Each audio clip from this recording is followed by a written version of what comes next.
sâu mà Chị dừng người xong rồi ngồi đồng hợp chiến.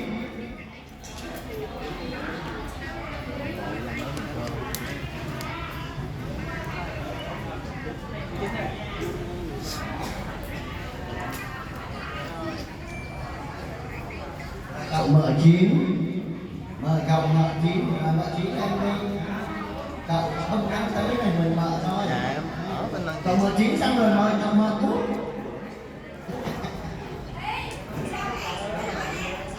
ngoài mà cái con ngọc bên trong thì nó dịch đó Rồi mời cậu mở út.